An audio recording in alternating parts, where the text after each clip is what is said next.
Hello again. I'm the conference director for Convey UX. My name is Joe Walensky, and I'm pleased to be hosting you for another of our virtual events. And this one is coming up in August on Tuesday, the 18th. And I get a chance to talk with all of the speakers who are involved.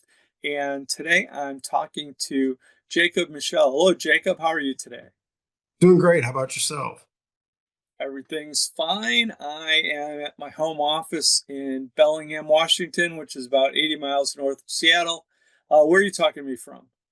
I'm also coming to you from my home office. It's about 45 minutes ish or so north of Atlanta here in Georgia. All right. Well, I've been to Atlanta many times, and it's it's almost always been really humid when I've gone there in the summer. It's actively raining at the moment, so it will be Okay. humid in just a little while.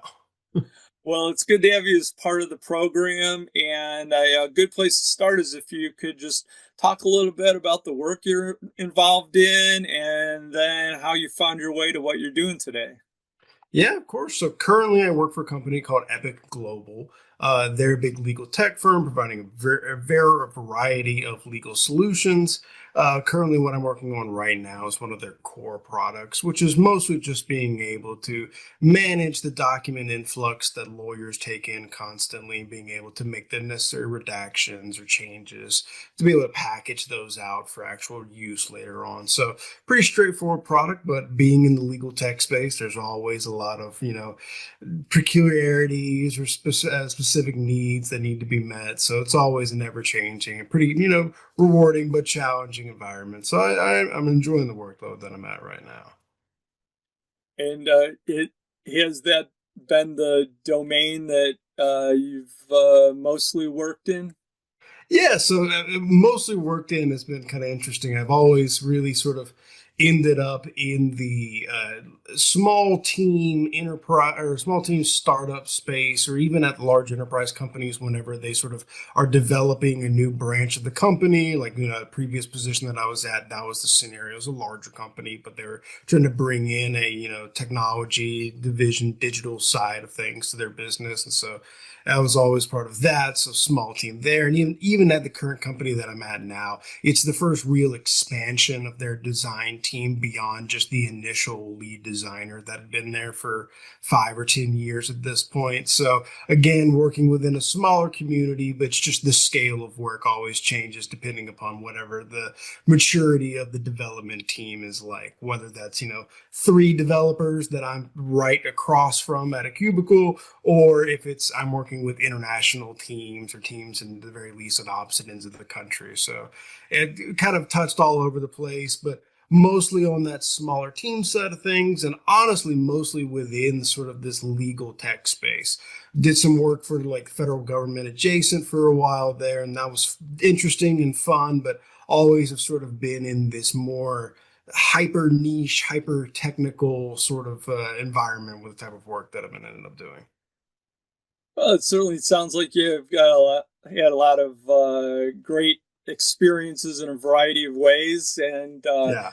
the topic that you're going to talk about has the title "The Fatal Four-Way of Collaboration."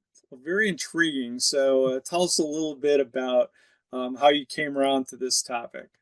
Yeah, so across all the, the industries and the companies that I've worked for, collaboration is always just a pain point. And it exists at all organizations at any different level, across any different industry. So it's not something that's particularly specific to those areas. But what I've noticed that there's really 4 groups at play whenever we get into these collaborative discussions, where collaboration starts to break down. Typically, you have the design team, you've got the developers, you have the product, which is generally wrapped up in like your product owners, product managers, some of the key stakeholders there. And then you always have the sales and marketing side of things to factor in when going into these conversations. And so those 4 groups really make up this fatal 4-way of when things start to break down, it always feels like everybody's at odds with one another, and they're constantly fighting back and forth to try to see which outcome is going to come out on top or whatnot. But really, and this is the goal and the point of this, conversation that I'm going to be having, is it's not necessarily one team or one side having to come out on top.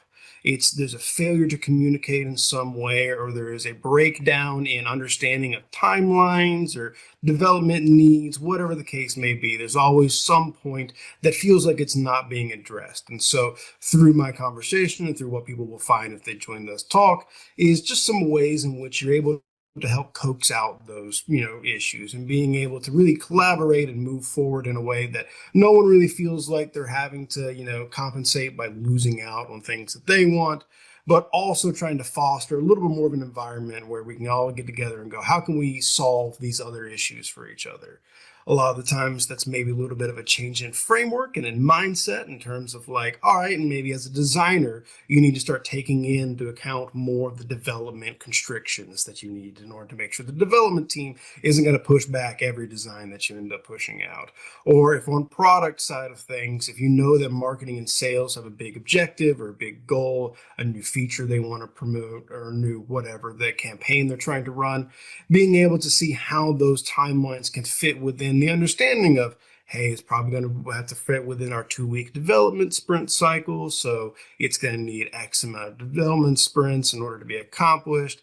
And so really just trying to work together to figure out what's the goal that everyone's trying to get at, what's the big pain points for them and big stopping points for them, and being able to navigate through that. I've got some workshop ideas we'll talk about during that, just some basic human collaborative skills, and just some thoughts that people will be able to take away from this, being able to really see about how the current organization is communicating and maybe some different ways to improve upon that.